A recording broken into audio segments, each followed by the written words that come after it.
Assalamualaikum, nama saya Nazlia Suhaida binti Izahan, S57819, ingin membentangkan tugasan video pembentangan idea cerpen. Sinopsis bagi cerpen saja ialah kisah ini menceritakan tentang seorang ibu tunggal yang terpaksa menanggung keluarganya sendirian selepas kematian suami dengan mempunyai bebanah hutang yang sangat banyak.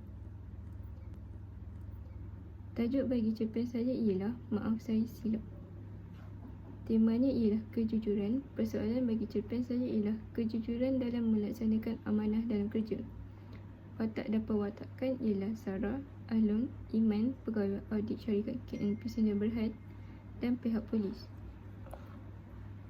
Latar yang ada ialah latar tempat rumah Sarah, syarikat KNP Sdn Bhd dan balai polis.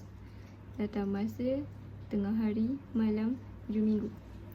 Latar masyarakat ialah masyarakat yang sibuk bekerja dan masyarakat yang mengambil berat.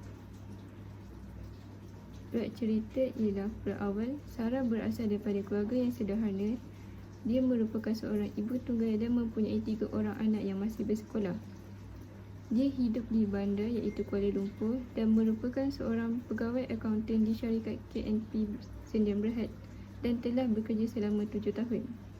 Dia mempunyai seorang kawan baik bernama Iman. Plot pertengahan, Sarah terpaksa membuat pinjaman daripada Ahlong untuk membayar hutang bekas suaminya sebanyak 100,000 tertunggak disebabkan hanya dia seorang sahaja yang menanggung keluarganya selepas kematian suaminya.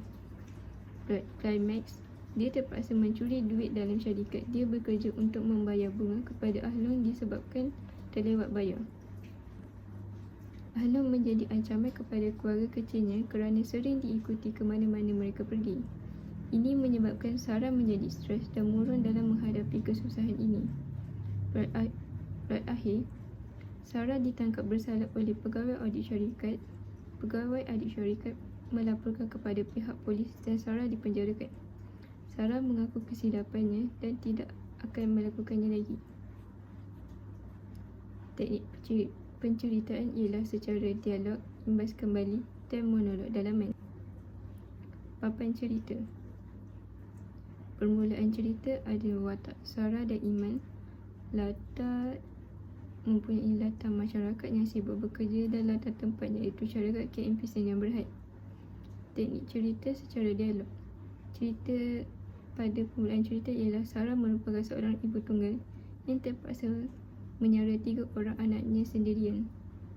Perkembangan cerita mempunyai watak Sarah dan Ahlong. Latar iaitu latar tempat rumah Sarah dan latar masa tengah hari.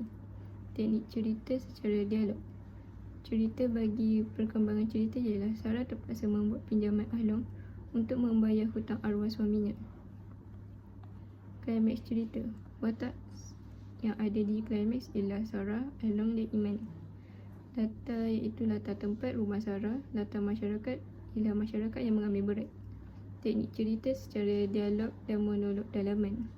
Cerita bagi klimaks cerita ialah Sarah terpaksa mencuri duit dalam syarikatnya untuk membayar bunga kepada Ahlong. Sarah sering diikuti oleh Ahlong. Pengakhiran cerita ialah watak yang ada di pengakhiran Sarah, pegawai audit polis dan Iman. Latar bagi pengakhiran cerita ialah latar tempat syarikat KNP Sdn Bhd dan balai polis Kuala Lumpur. Teknik cerita secara imbas kembali. Ceritanya ialah Sarah ditangkap mencuri duit syarikat oleh pegawai audit syarikat dan diserahkan kepada pihak polis. Sarah dipenjara selama beberapa tahun. Sekian, terima kasih.